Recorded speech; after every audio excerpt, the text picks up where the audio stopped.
علیکم ناظرین، T V today کی خصوصی رمضان ٹرانسمیشن ریان رمضان کے ساتھ میں ہوں آپ کی ہوسٹ ہیرا جاوید، اور ٹرانسمیشن میں میرا ساتھ دیں گے بلال احسن۔ جتنے ناظرین ہیں ان کو ہم خوش آمدید کہتے ہیں۔ آج ہمارا 24 رمضان المبارک ہے اور اس دن کی مناسبت سے ہم نے موضوعات جو چنے ہیں، ہیرا ہم نے کل بھی جو ڈسکس کیا تھا وہ ہم نے دیکھا تقابل ادیان کے حوالے سے بڑا ایک ایسا یونیک موضوع تھا کہ جو عموماً ہماری رمضان ٹرانسمیشنز کے اندر ڈسکس نہیں کیا جاتا۔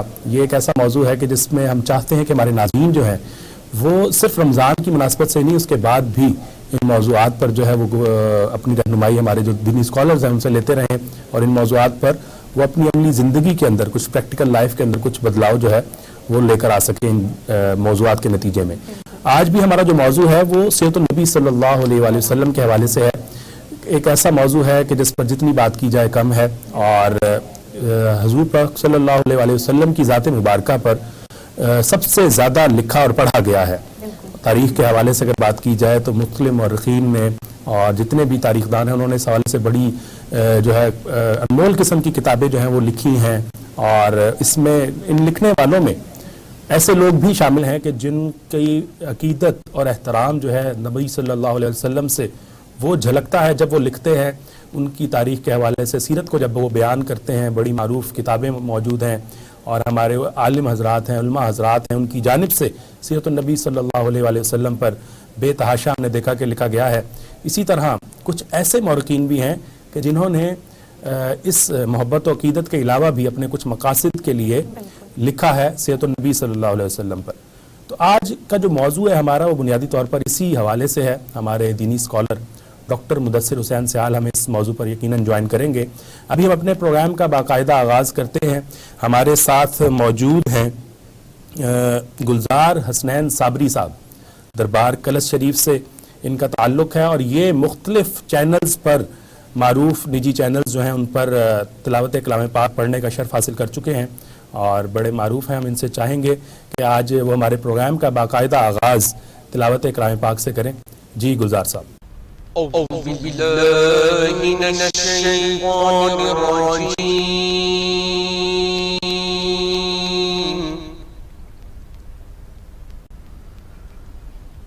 بسم اللہ الرحمن الرحیم،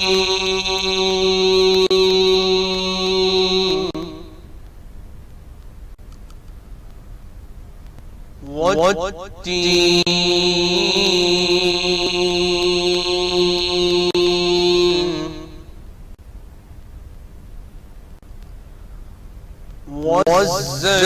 والزیتون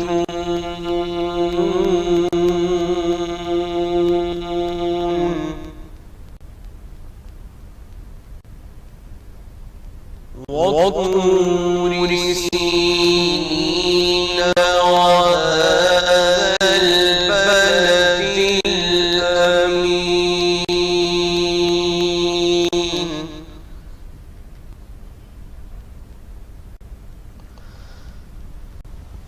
والتین والزیتون وطور سینین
فما يكذبك بعد بالدين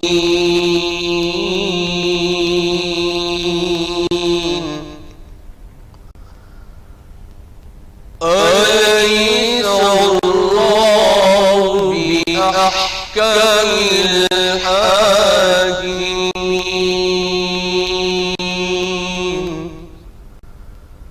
صدق الله العظيم. ماشاء اللہ، جزاک اللہ.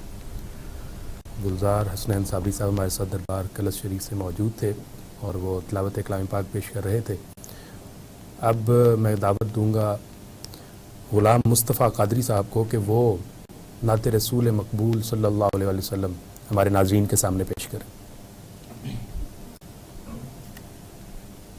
کوئی مثل مصطفیٰ کا، کوئی مثل مصطفیٰ کا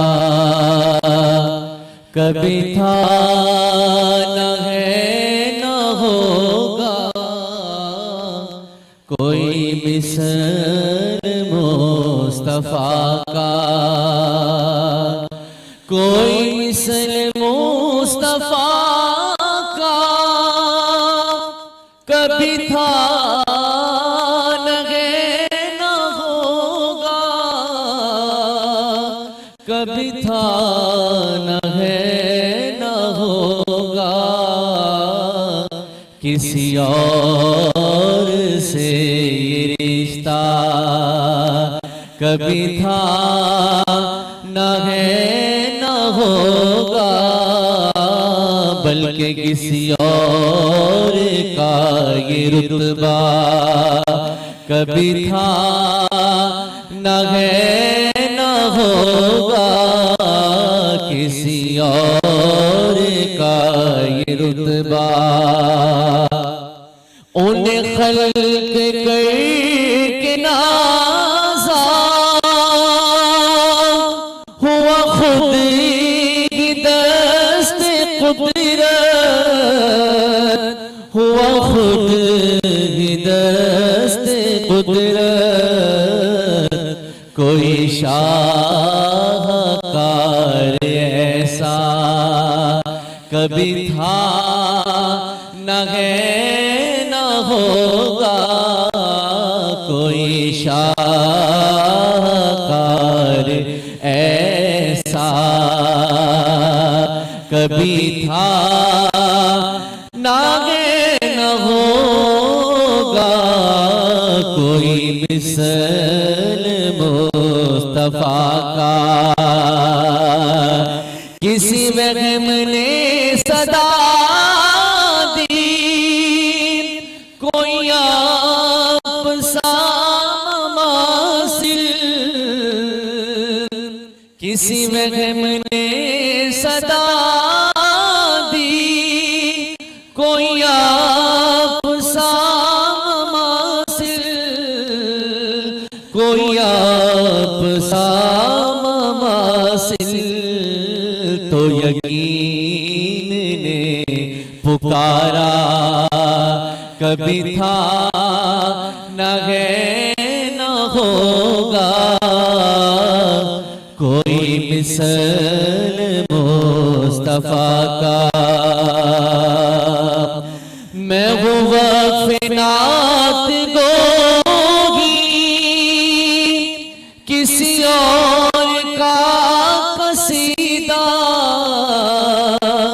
کسی اور کا قصیدہ.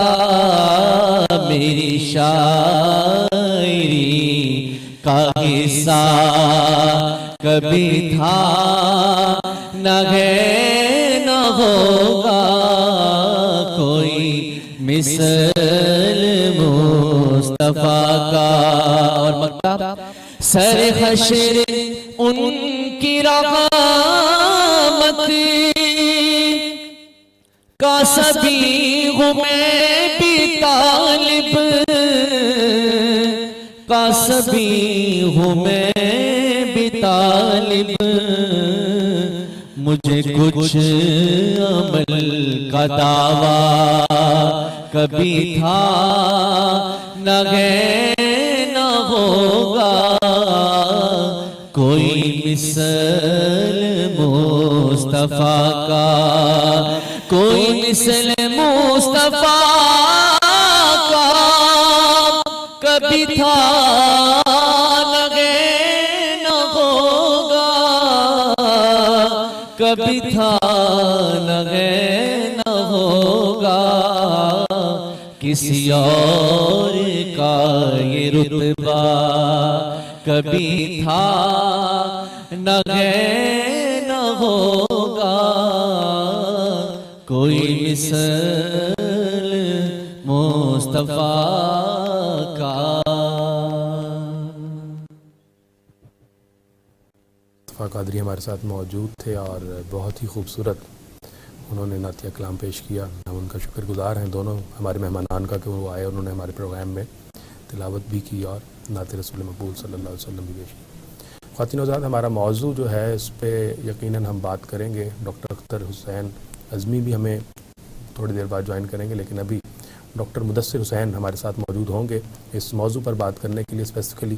اور جو موضوع میں نے آپ کو بتایا سیرت النبی صلی اللہ علیہ وسلم، اور ان کو لکھنے کے لیے مختلف ادوار میں ہمیشہ سے مورخین موجود رہے، تاریخ دان رہے، جنہوں نے ان کے حوالے سے بے پناہ لکھا، محبت و عقیدت میں بھی لکھا اور دیگر مقاصد کے لیے بھی لکھا۔ اس موضوع پر تفصیل سے بات کریں گے، لیکن ایک چھوٹی سی بریک کے بعد۔ السلام علیکم ورحمۃ اللہ وبرکاتہ۔ خواتین و حضرات، ہم بریک پر جانے سے پہلے موضوع کے حوالے سے بات کر رہے تھے، اور 24 رمضان المبارک کی مناسبت سے ہم نے گزشتہ دن بھی ہم نے دیکھا کہ ہم نے 23 رمضان المبارک میں تقابل ادیان کے حوالے سے بات کی، تو آج 24 رمضان المبارک کے حوالے سے ہم نے جو موضوع رکھا وہ سیرت النبی صلی اللہ علیہ وسلم کے حوالے سے تھا، اور اس پر جو بے پناہ لوگوں نے لکھا عقیدت و محبت میں، اس حوالے سے تھا۔ ہمیں اس بریک کے دوران ہمارے مہمان ڈاکٹر مدثر حسین سیان جو ہیں وہ جوائن کر چکے ہیں۔ ڈاکٹر صاحب، آپ کو ہمارے پروگرام میں خوش آمدید۔ اور موضوع آپ نے جو سن لیا کہ ہم جو جس موضوع پہ آج بات کرنا جا رہے ہیں، کیا کہیں گے اس موضوع سے؟ مستشرقین کی جو آپ نے ورڈ ایک لفظ ہے، اس کا کیا مراد آپ سمجھتے ہیں؟ اس کی کیا ڈیفینیشن ہے؟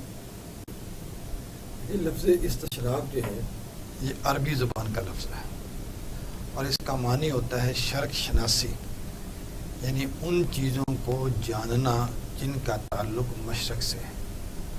آپ جانتے ہیں کہ ہم بالعموم دنیا کو مشرق اور مغرب میں تقسیم کرتے ہیں، یعنی ہم جس خطے میں رہتے ہیں یہ دنیا کے مشرقی ممالک ہیں، اور یورپ اور امریکہ اسے ہم کہتے ہیں دنیا کے مغربی ممالک ہیں۔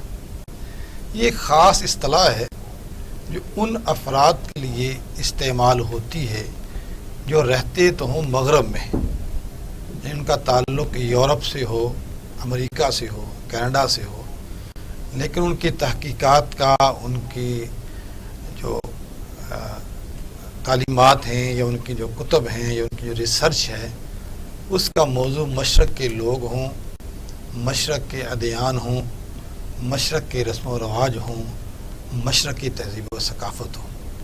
تو ایسا شخص جو رہتا مغرب میں ہو لیکن کام کرتا ہو مشرق اور اس سے متعلقہ علوم و فنون پر، اس شخص کو ہم کہتے ہیں مستشرق۔ اچھا، ماشاءاللہ۔ اسے ہم انگریزی میں کہتے ہیں اورینٹلسٹ۔ اچھا، یعنی یہ شخص ہے یہ مستشرق ہے، اور یہ جو علم ہے یہ استشراق ہے۔ صحیح۔ اس کے مقابل آپ کے ذہن میں یہ سوال پیدا ہو سکتا ہے کہ اگر کوئی یہاں کا رہنے والا مغرب کے حوالے سے لکھے گا تو اسے کیا کہا جائے گا؟ بالکل۔ اسے ہم کہتے ہیں آکسیڈنٹلسٹ، اچھا، مستغرب۔ اچھا۔ جو وہاں کا رہنے والا اس علاقے کے حوالے سے کام کرے گا وہ مستشرق ہوگا، اور جو یہاں کا رہنے والا اس علاقے کے حوالے سے تحقیق کرے گا، ریسرچ کرے گا، اسے ہم کہتے ہیں مستغرب۔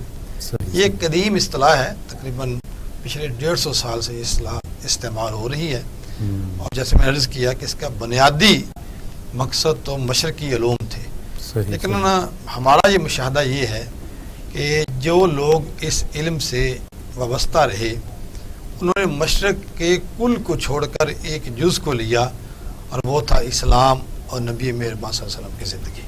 اچھا، یعنی اگر ایک شخص اہل مغرب میں سے ہندوازم کے حوالے سے تحقیق کرتا ہے تو اصولاً وہ بھی مستشرق ہے، لیکن مستشرقین کی اگر 100 مستشرق ہیں تو اس میں سے 96 ایسے ہیں جو اسلام اور پیغمبر اسلام کے حوالے سے لکھتے ہیں. اچھا.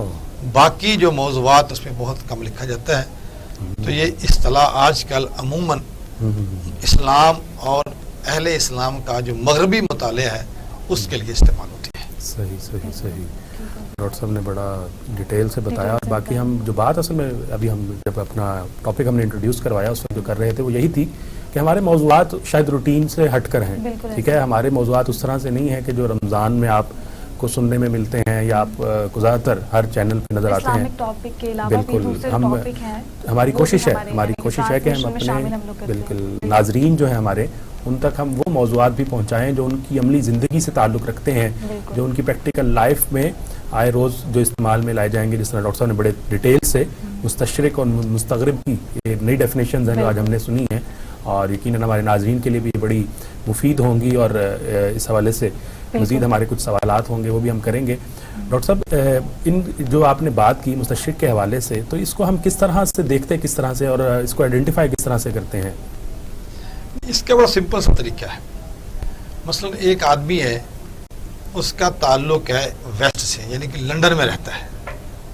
وہ کتاب لکھتا ہے اسلام کے اصول و مبادی، وہ کتاب لکھتا ہے اسلام کے بنیادی عقائد، وہ کتاب لکھتا ہے سیرت رسول اور اہل مغرب پر رویہ، وہ کتاب لکھتا ہے مسلمانوں کی تاریخ پہ، وہ کتاب لکھتا ہے مسلمانوں کی تہذیب و ثقافت پہ. تو ایسے شخص کو ہم آسانی سے آئیڈینٹیفائی کر سکتے ہیں کہ یہ شخص جو ہے یہ مستشرق ہے. اچھا. ایک بات یاد رکھیں، with the passage of time, recent era میں، آج کل کے دور میں اب یہ لفظ استعمال نہیں ہوتا. ہاں، اصل بات ہے، اسی وجہ سے ہمیں بھی ذرا آج کل اس کے لیے ایک نئی اصطلاح آ گئی. صحیح. دیکھیں، آپ بھی مختلف علوم کو پڑھتے ہیں تو ہر علم میں with the passage of time نئی اصطلاحات تراکیب آتی رہتی ہیں. بالکل.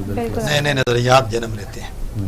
تو آج کل ہم ان کو مستشرق نہیں کہتے، اس کے بجائے 2-3 الفاظ استعمال ہوتے ہیں. مثلا ماہر امور مشرقی ایشیا، اچھا، ماہر امور مغربی ایشیا، صحیح.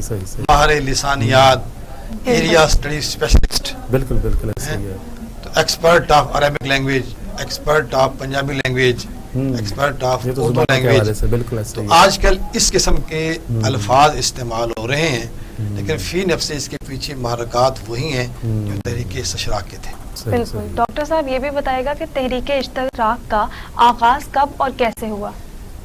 تحریک استشراق کے آغاز کے حوالے سے بات کی جائے تو فی نفس ہی جس کا آغاز اسی دن ہو گیا تھا جس دن نبی مہربان صلی اللہ علیہ وآلہ وسلم نے اپنے دین کی تبلیغ کا آغاز کیا تھا.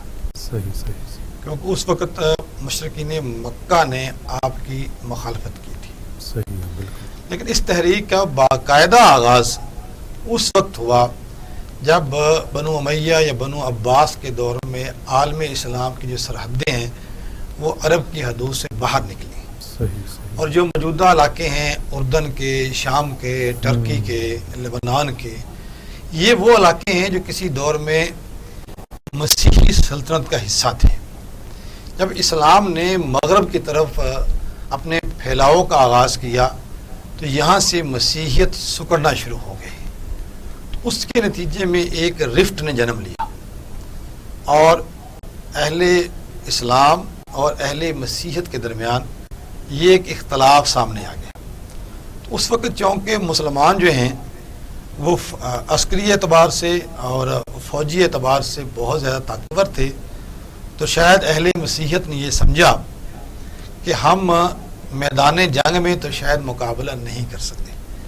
چنانچہ انہوں نے مقابلے کے لیے ایک نیا پلیٹ فارم تلاش کیا اور انہوں نے نبی مہربان صلی اللہ علیہ وسلم کے حوالے سے کتابیں لکھنا شروع کر دی اور اہل مغرب کو یہ باور کرایا کہ نعوذ باللہ ثم نعوذ باللہ نبی مہربان کی حقیقی شخصیت نہیں ہے، ایک فردی شخصیت ہے جو مسلمانوں کے ہاں موجود ہے اور اس سے روحانیت کا جذبہ لے کے مسلمان ہمارے علاقوں کی طرف آگے بڑھتے ہوئے آ رہے ہیں. یعنی انہوں نے اہل مغرب کو یہ باور کرانے کی کوشش کی اصل دین ہمارا ہے، اصل طاقت ہماری ہے. یہ کچھ نئے لوگ ہیں جو نئے فلسفے کے ساتھ اور نئے آئیڈیاز کے ساتھ آئے ہیں اور ایک شخصیت کا سہارا لے رہے ہیں. اسے کہتے ہیں تحریک استشراق کا پہلا دور. اس دور میں جو سب سے معروف آدمی ہے وہ دمشق کا ایک پادری تھا جسے جان آف دمشق کہتے ہیں. اس نے سب سے پہلے اس موضوع پہ لکھنا شروع کیا. تحریک استشراق کا دوسرا دور وہ ہے جب مسلمانوں اور اہل مغرب یعنی مسیحیوں کے درمیان صلیبی جنگیں ہوئی ہیں. صلیبی جنگوں میں آپ جانتے ہیں کہ مسلمان اور مسیحی کی 150-200 سال تک آپس میں برس پیکار رہے، ان کی آپس میں لڑائیاں ہوتی رہی. تو مسیحی یہ سمجھتے تھے کہ مسلمان جو اچانک ظاہر ہوئے ہیں ان کے پیچھے کوئی قوت ہے جو ان کو اس قدر مضبوط کرتی ہے کہ یہ یہاں تک آگے کہ ہمارے بالمقابل کھڑے ہو گئے. تو جب انہوں نے اس کا حوالے سے تحقیق کی تو پتہ چلایا تو ان کو یہ معلوم ہوا کہ یہ شخصیت کے اور نہیں ہے، یہ شخصیت نبی مہربان صلی اللہ علیہ وسلم کی ہے. انہوں نے پھر 3 چیزوں کو ٹارگٹ کرنا شروع کر دیا. قرآن کو ٹارگٹ کیا، احادیث نبوی کو ٹارگٹ کیا اور سیرت النبی صلی اللہ علیہ وسلم کو ٹارگٹ کیا. یہ ہے دوسرا دور.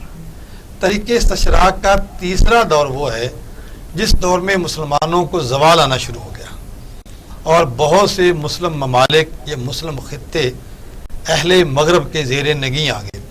مثال کے طور پہ ہم جس خطے میں رہ رہے ہیں اور پروگرام کر رہے ہیں یہ خطہ تقریباً 200 سال تک انگریز کے زیر تسلط رہا. اس طرح ایشیا کے بہت سے علاقے اور افریقہ کے بہت سے علاقے مغربی طاقتوں کے زیر نگیں رہے. اچھا، اس دور میں تحریک استشراق نے ایک نیا پینترا بدلا اور انہوں نے یہ فیل کیا کہ شاید اس شخصیت سے یا قرآن سے یا حدیث سے مسلمانوں کا تعلق ختم کرنا ممکن نہیں. تو انہوں نے ایک نئی کوشش کی کہ ان کو شک میں ڈال دیا جائے.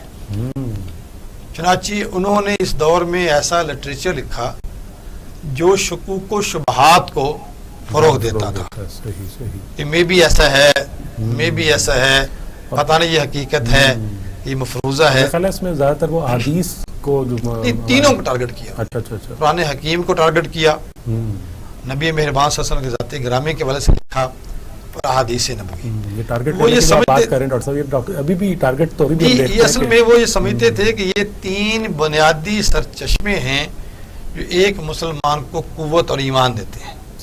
اگر ہم مسلمان کا تعلق توڑ نہیں سکتے تو کم از کم اس کو کمزور تو کر سکتے ہیں. چنانچہ اس دور میں آپ حیران ہوں گے کہ 1539 عیسوی میں فرانس کے شہر پیرس میں عربی زبان کا ادارہ قائم تھا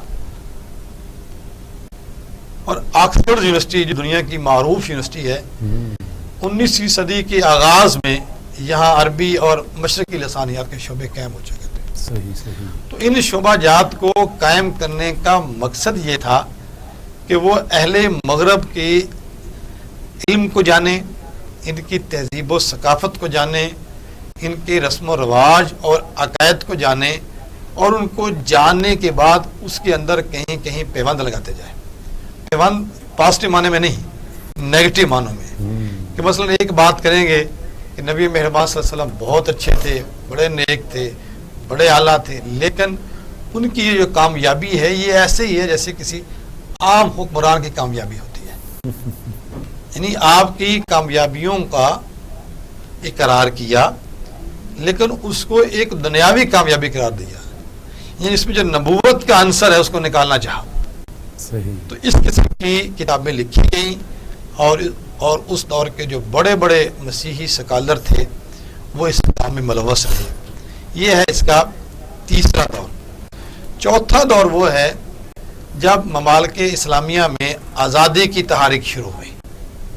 جیسے ہمارے ہاں یہاں برصغیر کے مسلمانوں نے انگریزوں کے خلاف ایک تحریک چلائی اور اس طرح اٹلی کے مسلمانوں نے اٹالین قبضے کے خلاف تحریک چلائی. یعنی جتنے بھی مسلمان ممالک ہیں جو محکوم اور مقبوض تھے انہوں نے آزادی کی تحریک چلائی.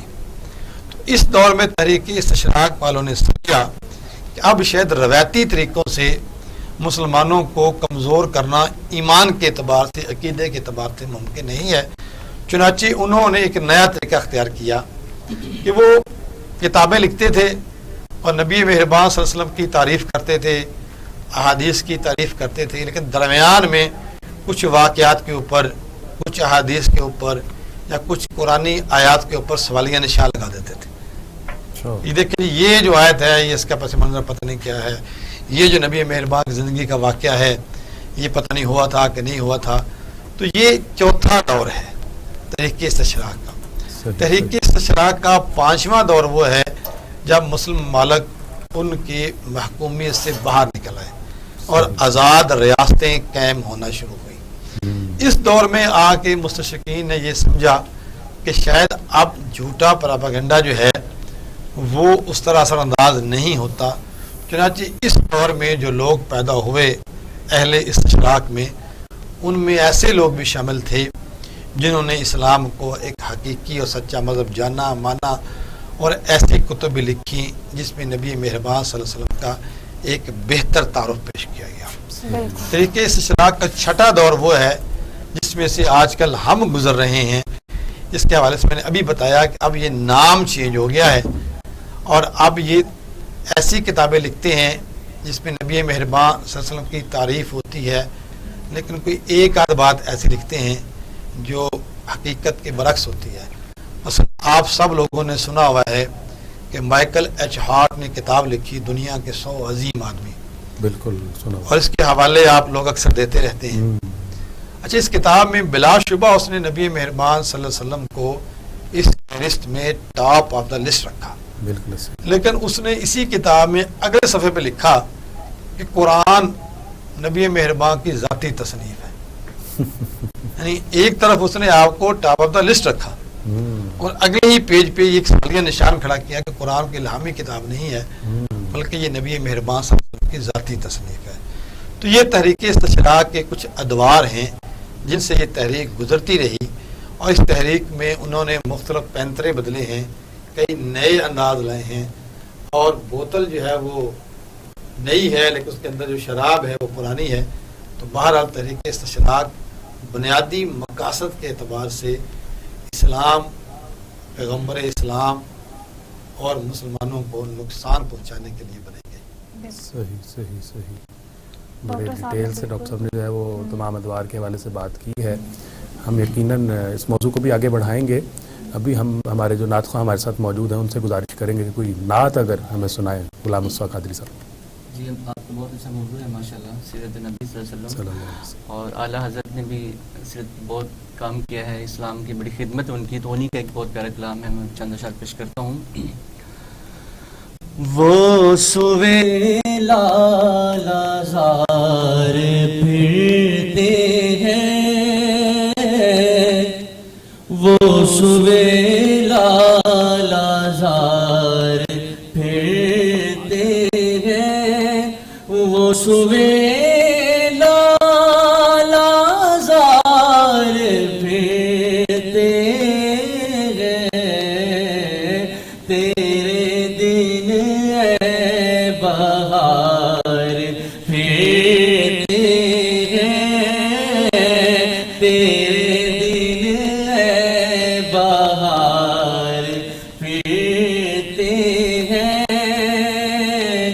جو تیرے در سے یار پھرتے ہیں، جو تیرے در سے یار پھرتے ہیں، در بدر یوں ہی خار پھرتے ہیں، در بدر یوں ہی خار پھرتے ہیں، اس گلی کا گدا ہوں میں جس میں، اس گلی کا گدا ہوں میں جس میں،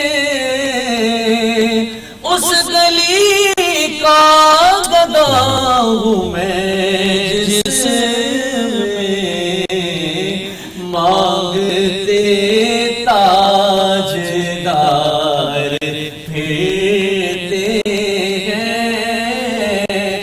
مانگتے تاجدار پھرتے ہیں لاکھوں قدسی ہے کام خدمت میں. حج بیت اللہ کی طواف میں روزانہ 70,000 فرشتے صبح اور 70,000 فرشتے شام میں درود پاک پڑھتے ہیں. ہم تو نہیں جا سکے لیکن فرشتے ان پہ درود پاک پڑھتے رہتے ہیں. تو شاعر نے اس حوالے سے بہت پیارا شعر لکھا.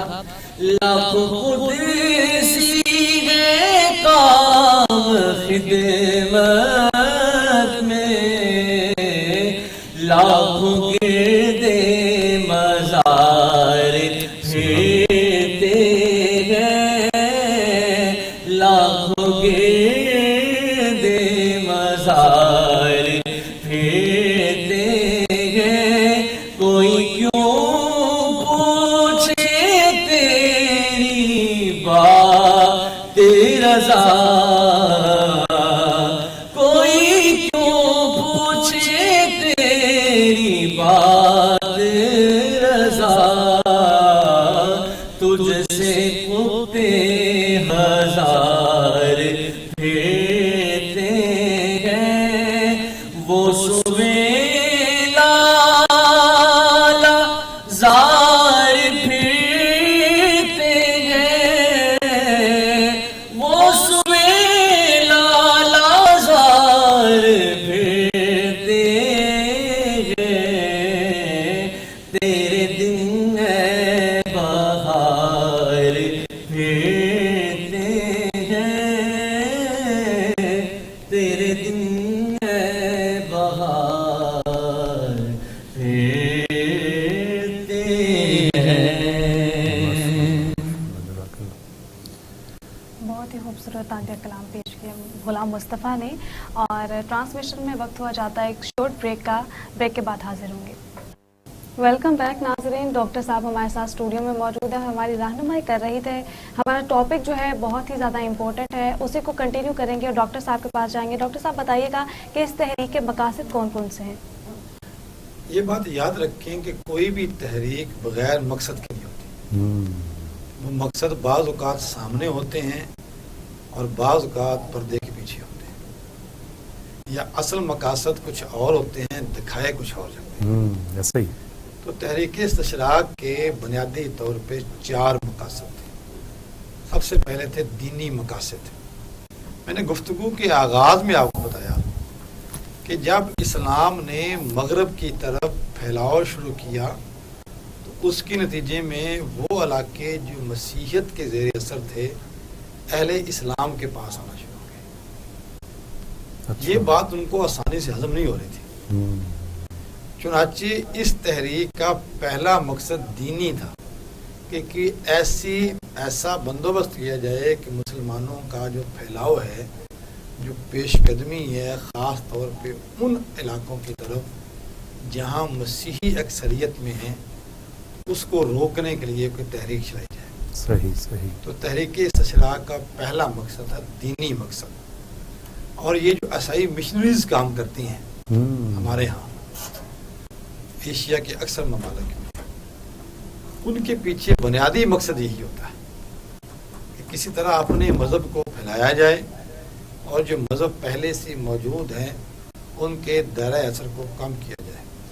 چنانچہ انہوں نے پھر لٹریچر ترتیب دیا دینی, جس میں یہ شو کرنے کی کوشش کی کہ جو مسیحی لٹریچر ہے, جو اہل مغرب کا لٹریچر ہے, یہ زیادہ ساؤنڈ ہے, یہ مستند ہے, یہ زیادہ قابل اعتبار ہے.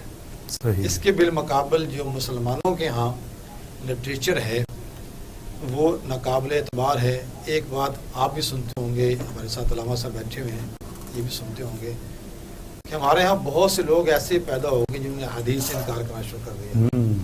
یہ حدیث تو 100 سال بعد لکھی گئی ہے جی, 150 سال بعد لکھی گئی ہے. تو یہ اصل میں انہی لوگوں کے ذریعے اثر آ گئے. صحیح. اس تحریک کے پہلا جو مقصد ہے وہ دینی مقصد ہے, دینی مقاصد ہے کہ اسلام کی حقانیت کو کمزور دکھایا جائے اور مسیحیت کے مقدس لٹریچر کو لوگوں تک پہنچایا جائے تاکہ لوگ بجائے اسلام کے ہمارا مذہب جو ہے وہ قبول کریں. صحیح. اس کی آپ کو مثال دیتا ہوں میں. آپ نے فلپائن کا نام سنا ہوگا. بالکل بالکل. فلپائن واحد کنٹری ہے اس ایشیا میں جو مسیحی میجارٹی رکھتا ہے. اچھا صحیح اس صحیح. پورے خطے میں کوئی اور ملک نہیں ہے. اور وہ ملک جو ہے وہ مسیحی مشنریز کی وجہ سے ایسا ہو گیا. صحیح صحیح تو صحیح. یہ ایک مقصد ہوتا تھا دینی مقاصد. دوسرے اس کے مقاصد ہیں علمی کہ لوگوں کے علم کو جانا جائے. آپ شاید جانتے ہوں کہ جب مسلمانوں کا عروج تھا اور خاص طور پہ مسلم اندلس جسے ہم اسپین کہتے ہیں تو اس کی درسگاہوں میں بہت سے مغرب کے باشندے یعنی مسیحی اور یہودی پڑھتے تھے. صحیح صحیح. اور مسلمانوں سے علم حاصل کرتے تھے. اچھا اس کا ایک مقصد تو ہو سکتا ہے یہی ہو کہ وہ علم حاصل کرنا چاہتے ہوں. دوسرا اس کا مقصد یہ تھا کہ ان کے اندر گھسا جائے, ان کا علم پڑھا جائے, اس کے اندر سے وہ کمزور پہلو نکالے جائیں جو کل کلاں ہماری تحریک کے لیے فائدہ مند ثابت ہو. صحیح. مثلا کچھ ایسے واقعات نکال لیے جائیں جن کے بارے میں مسلمان اس کو شاید اس طرح بیان نہ کرتے ہوں, جس میں ابہام ہو, ان کا جس میں ابہام ہو, کوئی شک ہو, تو ایسے واقعات کو نکالا جائے اور پھر ان واقعات کی تشریح کی جائے تاکہ علمی اعتبار سے ہم یہ ثابت کر سکیں کہ مسلمان ہم سے پیچھے ہیں. صحیح صحیح. دوسرا اس کا مقصد یہ تھا کہ علمی اعتبار سے جائزہ لیا جائے. تیسرا اس کا مقصد تھا سیاسی مقاصد. دیکھیں تحریک استشراق کے زیر اثر جو لوگ مطالعہ کرتے تھے وہ ظاہر ہے یہاں کے رسم و رواج کے بارے میں بتاتے تھے, ان کے عقائد کے حوالے سے, ان کے نسلی گروہوں کے حوالے سے. صحیح. تو ان کو پھر پتہ چل جاتا تھا کہ یہ کس مزاج کے ہیں, ان کی کون سی نسلیں ہیں اور اس جو نسل ہے وہ کتنی ساؤنڈ ہے فزیکلی یا مینٹلی. اس لیے آپ یاد رکھیں جب انگریزوں نے قبضہ کیا ہے یہاں پہ یا باقی ممالک پہ یورپی اقوام نے قبضے کیے ہیں تو انہوں نے ڈیوائڈ اینڈ رول کی پالیسی اختیار کی کیونکہ وہ مقامی لوگوں کے حوالے سے بنیادی معلومات اکٹھی کر چکے تھے. صحیح. اور اس معلومات کی بنیاد پر انہوں نے اپنے سیاسی مقاصد کے حصول کے لیے ان کو گروہ در گروہ تقسیم کر دیا تاکہ یہ ایک جو مرکزی وحدت ہے ان کی مسلمان ہونے کی حیثیت سے وہ ختم کی جائے اور عربی ہونے پہ فخر کو بڑھایا جائے, ایشیائی ہونے پہ فخر کو بڑھایا جائے, ترکش ہونے پہ فخر کو بڑھایا جائے, جاٹ ہونے پہ قومیت کو لسانیت کو بڑھایا جائے تاکہ یہ قومیت اور لسانیت کے دندوں میں پھنس جائیں اور مذہب پیچھے رہ جائے, مرکزی وحدت ہے وہ کمزور ہو جائے. بالکل صحیح. اور یہ کیا بالکل. اسی وجہ سے وہ لوگ تعداد میں کم ہونے کے باوجود ہمارے علاقوں پر کئی سو سال حکومت کرتے رہے. انہوں نے یہ سارے جو مقاصد ہیں وہ حاصل کیے اسی تحریک استشراق کے بطور. انہوں نے بذریعہ علم نقب لگائی اور اس کے نتیجے میں اپنے مفادات کے اصول کو یقینی بنایا. ڈاکٹر صاحب یہ بھی بتائیے گا کہ آنے والی نسل کو اس ایجنڈے سے کیسے بچایا جا سکتا ہے؟ اچھا یہ بڑا اہم سوال ہے اور یہ کہتے ہیں کہ سلگتا ہوا موضوع بھی ہے اس دور کا. لیکن اس کا واحد مقصد یہ ہے کہ ہمارے ہاں ایسا لٹریچر ترتیب دیا جائے جو اس نقطہ نظر سے ہو. بالکل. ہمارے ہاں جو بالعموم لٹریچر لکھا جاتا ہے اس میں عقیدت کا پہلو غالب ہے. نو ڈاؤٹ عقیدت لازمی ہے لیکن جب آپ کے مقابل لوگ جو ہیں وہ ان موضوعات کو چھیڑیں جن کے حوالے سے آپ کے پاس بنیادی معلومات بھی نہ ہوں, غلط بیان پھر آپ ان کا مقابلہ نہیں کر سکیں. بالکل صحیح ہے. تو جو لٹریچر لکھا جائے اس میں یہ پہلو سامنے رکھے جائے. ہمارے ہاں کچھ لوگ ایسے ہیں جنہوں نے اس کا خیال رکھا. مثلا قطب شہید مصر کے تھے, بہت بڑے عالم گزرے ہیں. بالکل. انہیں چونکہ وہ اس تحریک کو جانتے تھے انہوں نے جو لٹریچر لکھا اس کے اندر ان سوالوں کے جواب دینے کی کوشش کی گئی. بالکل. پھر برے صغیر کے اندر مولانا علی میاں بڑے معروف گزرے ہیں. سید مدودی رحمۃ اللہ علیہ نے لکھا اس حوالے سے. پیر کرم شاہ الازہری بڑی معروف شخصیت ہیں, انہوں نے اس موضوع پہ لکھا اور لوگوں کو باور کرایا کہ یہ تحریک ہے کیا اور یہ مسلمانوں کے اذہان کو کس طرح متاثر کرتی ہے. اب دیکھتے ہیں ہمارے یہاں بہت سے لوگ ایسے ہیں جو نام کے مسلمان ہیں، ان کا لباس مسلمانوں والا، ایسی باتیں کرتے ہیں جو آپ کہتے ہیں کہاں سے آگے اس کی بات، عجیب عجیب باتیں کرتے ہیں. یہاں اچھے بڑے ہوتے ہیں، وہ کسی آکسفورڈ سے پڑھ کے آتے ہیں اور کہتے ہیں کہ مسلمانوں کی ساری تعلیمات کی تشریح ٹھیک نہیں ہے، انہیں ایک نئی تشریح کی ضرورت ہے. بالکل صحیح. تو یہ آپ لوگ ایسے لوگ دیکھتے ہیں. تو یہ سارے وہ لوگ ہیں جو اس تحریک کے ذریعے اثر ہیں. ان کا مقابلہ کرنے کے لیے جس طرح ہماری بہن نے سوال کیا ہے، اس کا واحد حل یہی ہے کہ آپ ایسے لٹریچر کو ترتیب دیں، لکھیں جو دعوتی نقطہ نظر سے ہو اور اس کے اندر ان تمام جدید ذہن کے سوالوں کا جواب ہو جو آج کل کے لوگ ہم سے کرتے ہیں. بالکل صحیح ہے، اور یہ مشکل کام ہے میرا خیال ہے. بہت مشکل کام. اس حوالے سے کتاب میں ریکمینڈ کرتا ہوں، سید قطب کی ہے، اسلام اور جدید ذہن کے شبہات. تو انہوں نے اس کتاب میں اس حوالے سے خاصا مواد اکٹھا کیا ہے. یہ سوالات کیسے ہمارے ذہنوں میں آتے ہیں اور یہ لانے والے کون ہیں اور ان سوالوں کا جواب کیا ہے. تو ہمیشہ یہ بات یاد رکھیں کہ زندگی اپنی خوبیوں پہ جی جاتی ہے، کسی کی کمزوریوں پہ جی. بالکل صحیح، بالکل صحیح. ڈاکٹر صاحب آپ نے موضوع بڑا اچھے طریقے سے گفتگو کی. میں یہ جاننا چاہوں گا کہ ہمارا جو موضوع اس سے پہلے ہم جس پہ بات کر رہے تھے وہ سیرت النبی کے حوالے سے تھا. مستشرقین نے اس حوالے سے کیا معاملہ کیا، کیا معاملات رہے؟ سیرت النبی کے اوپر حوالے سے انہوں نے کیا چیزوں کو ٹارگٹ کیا؟ سیرت النبی کے حوالے سے مستشرقین 3 قسم کے ہیں. صحیح. ایک مستشرقین کی لمبی فہرست وہ ہے جن کے ذہنوں میں زہر بھرا ہوا تھا. صحیح. انہوں نے آپ پہ نعوذ باللہ ایسے ایسے الزامات لگائے جن کو ہم شاید بیان بھی نہیں کر سکتے. صحیح. مثلا آپ کی شادیوں پہ اعتراضات کیے، یہ کہا کہ آپ نے تلوار کے زور پہ اسلام پھیلایا، یہ کہا کہ آپ نے لوگوں کا معاشی بائیکاٹ کیا، یہ کہا کہ آپ قرآن کی آیات نعوذ باللہ خود ہی گھڑ لیتے ہیں. اس قسم کے فضول الزامات لگائے. ایک بڑی تعداد تو ایسے لوگوں کی ہے. صحیح صحیح. جس میں ڈی ایس مارگولیت ہے اور بہت سے لوگ ایسے حوالے سے. کچھ لوگ ایسے ہیں جو نسبتاً اعتدال پسند ہیں، ماڈریٹ ہیں. صحیح. یعنی وہ اس طرح تو نہیں لکھتے جس طرح مسلمان لکھتے ہیں، لیکن وہ کہیں کہیں حق سچ کی بات جو ہے وہ کر دیتے ہیں. صحیح. اس سلسلے میں 2 خواتین کے نام لینا چاہوں گا. اچھا. ایک محترمہ این میری شمل تھی، انہوں نے نبی مہربان پہ کتاب لکھی اور بعد مسلمان بھی ہو گئے. اچھا. اس طرح ایک مارٹن لنگس تھے، انہوں نے سیرت النبی پہ کتاب لکھی اور بعد میں وہ سراج الدین ہو گئے. اس طرح ایک آج کل کے دور کی بڑی معروف خاتون ہے، برطانیہ کی ہیں، میڈم کیرن آرمسٹرانگ. اچھا. تو یہ وہ لوگ ہیں. جس طرح ایک نام پی کے ہچی کا نام آپ نے سنا ہوگا، بڑا مشہور مورخ ہے. صحیح. اس کا نام آپ نے سنا ہوگا. یہ وہ لوگ ہیں جو اعتدال کی بات کرتے رہے اور ان میں سے کچھ ایسے ہیں جو پھر راہ ہدایت پہ بھی آ گئے. صحیح. تو یہ کوئی 10-15% لوگ ہیں. اچھا. 4-5% لوگ ایسے ہیں جنہوں نے بالکل صحیح انداز سے سیرت النبی کو لکھا، سوائے اس کے لکھنے والے غیر مسلم تھے. اچھا. اس میں سب سے بڑا نام محترمہ مریم جمیلہ صاحبہ کا ہے. صحیح. جو بعد میں اسلام قبول کیا اور پھر پاکستان میں مقیم ہوئی. صحیح. اس قسم کے اور بھی لوگ ہیں، بڑی معروف خاتون ہیں. اس طرح علامہ اسد ہیں جو پہلے جیوش تھے، صحیح. وہ بعد میں مسلمان ہو گئے. لیکن ایسے لوگ بہت کم ہیں. زیادہ تر لوگ وہ ہیں جنہوں نے نعوذ باللہ نبی مہربان صلی اللہ علیہ وسلم کی سیرت کو داغدار کرنے کی کوشش کی.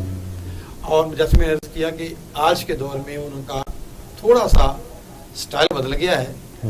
اب وہ الفاظ تو میٹھے استعمال کرتے ہیں، ایسے جیسے چھری کے اوپر شہد لگایا ہو. صحیح. لیکن کوئی نہ کوئی سوال ایسا چھوڑ جاتے ہیں پڑھنے والے کے ذہنوں میں. بالکل صحیح. مثلا ایک مسلم نے لکھا کہ شاید نبی مہربان یتیم تھے. شاید، یعنی حالانکہ ہمارا عقیدہ ہے کہ آپ علیہ السلام کے جو والد گرامی تھے وہ آپ پیدائش سے پہلے وفات پا چکے. بالکل صحیح. لیکن شاید کا لکھا. مثلا ایک اور جو کیرن کا نام میں نے لیا ہے، اچھی خاتون ہے ویسے، لیکن وہ کہیں کہیں لکھتی ہیں کہ آپ کچھ متاثر تھے مسیحیت کے لٹریچر سے. حالانکہ آپ متاثر نہیں تھے. کل کے گفتگو میں بتا چکے ہیں آپ کو کہ الہامی مذہب کی کچھ خصوصیات مشترکہ ہیں. اس میں نبوت کا تصور ہے، کتابوں کا تصور ہے، اللہ کے ایک ہونے کا تصور ہے، الحامیہ اور غیر آپ الحامی کافی یہاں ڈیٹیل بات کی میں تو آپ میں نے تھوڑا سا اس کا بتائی. ریفرنس دوں گا. وہ حضرت خدیجہ رضی اللہ تعالیٰ عنہ کے پاس جب نبی صلی اللہ علیہ وسلم آئے تو انہوں نے کہا نا کہ میرے کچھ چچا تھے, ان کے کون تھے جن سے وہ ورقہ بن نوفل کی بات دل کی. ہاں, تو ورقہ بن نوفل نے, آپ یہ بات شاید حیران کن بھی ہو, ہم غور نہیں کرتے, انہوں نے کہا کہ آپ اللہ کے نبی ہیں اور آپ کے اوپر وہی فرشتہ آیا ہے, وہی ناموس آیا جب موسیٰ علیہ السلام پہ آیا تھا. سبحان اللہ. اور ایک وقت آئے گا کہ آپ کی قوم آپ کو آپ کے شہر سے نکال دے گی. تو نبی بڑے مہربان صلی اللہ علیہ وسلم بڑے حیران ہوئے کہ میں تو مکہ کا بڑا لیکن نوبل فیملی سے تعلق رکھتا ہوں, قریش سے تعلق رکھتا ہوں. تو انہوں نے, آپ بڑے حیران ہوئے. تو ورقہ بن نوفل نے کہا کہ اللہ کے انبیاء کے ساتھ ایسے ہی, اور یہ کہا, حالانکہ وہ بہت بزرگ تھے اس ٹائم, اور یہ کہا کہ اگر میں زندہ رہا تو میں آپ کی مدد کروں گا, اگر میں زندہ رہا تو میں آپ کی مدد کروں گا. تو یہ میں نے بات اسی پس منظر میں کی, کچھ چیزیں مشترکہ ہیں بالکل, اور اس کو نام کچھ دے دیا گیا, اس کو یہ نام دینا کہ آپ وہاں سے متاثر تھے, متاثر. یہ بات حقیقت سے اصل میں وہی چیزیں کہ ڈاکٹر صاحب کے جتنے ابہام ہیں میکسیمم وہ پیدا کیے گئے, اس جتنا بھی تحریک کا معاملہ تھا یہ سارا, اور اس کے پیچھے پورا ایجنڈا تھا وہ یہی تھا کہ جو عام مسلمان ہیں ان کے ذہنوں میں, ان کے ذہان میں جو ہے وہ کنفیوژن پیدا کی جائے, اور وہ پھر ظاہر ہے جب کنفیوژن پیدا ہوگی اس سے مزید سوالات بھی جنم لیں گے اور چیزیں بگڑیں گی بننے کی بجائے. وہی آپ کی بات کی تعمیری سوچ کی بجائے ان کی تو تھی ہی تقریبی سوچ اس سارے جو ہے نا تحریک کے پیچھے.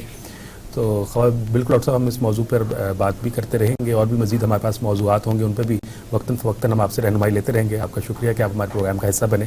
اب بس افطار کا وقت ہوا چاہتا ہے, ہم چاہیں گے کہ اجازت لیں آپ سے بھی اور ہمارے ناظرین سے بھی, اور آپ پروگرام دیکھتے رہیں گے ٹی وی ٹوڈے کا. بالکل, اور اپنے دعاؤں میں بھی یاد رکھیے گا اور اپنا خیال رکھیے گا, اور روزہ افطار کے لیے اللہ حافظ. اللہ حافظ.